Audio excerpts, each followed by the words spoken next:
சிவாய நம்ம இது வெள்ளி பிள்ளையாக்கடை 164 ராஜபக்சில இருக்கு நியர் கன்சாம் கோயில் பாத்துல. இப்ப நம்ம பார்க்க போற ஐட்டம் வந்து மறை அரளி.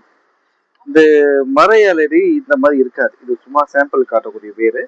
இந்த மறை அலரி எதுக்கு யூஸ் பண்றாங்கன்னா, ரொம்ப நாளா ஒரு பிரச்சனைகளுக்கான விடிவு காலமா இந்த மறை அலரியை யூஸ் பண்ணலாம். ரொம்ப ரொம்ப ரேரும் கூட. நீங்க மற்ற வேர் மாதிரி இது எப்பவுமே கிடைக்குமான்னு கேட்டா தெரியாது. நான் ஃபர்ஸ்ட் போடக்கூடிய பொருள் நம்ம ஏற்கனவே நிறைய வேர்கள் போட்டிருப்போம், ஆனா இதான் முதல் தடவையா இந்த மலை அரளியை பற்றி போடுறேன். நான் ரொம்ப நாளா தேடி இந்த பொருள் இப்ப கிடைச்சிருக்கு. இது எப்பவுமே கிடைக்குமான்னு தெரியாது, இருக்கிற வரைக்கும் நான் கொடுக்குறேன். எல்லாருக்குமே வந்து ஒரு அற்புதமான ஒரு பொருள். அதாவது பாசிபிள் இல்லாத விஷயங்கள் கூட பாசிபிள் ஆகிறதுக்கான சூழ்நிலைகள் அமைச்சு கொடுக்கும். இது எப்படி வைக்கணும், எந்த முறையில வைக்கணும், எந்த மந்திரம் படிக்கணும்ன்றதெல்லாம் நீங்க என்ன கான்டாக்ட் பண்ணும்போது வாங்கும் போது உங்களுக்கு டீடைல்ஸ் சொல்லுவேன். தேவைக்கும் நம்மளை கான்டாக்ட் பண்ணுங்க. புது புது அப்டேட் நம்ம சேனலை சப்ஸ்கிரைப் பண்ணுங்க.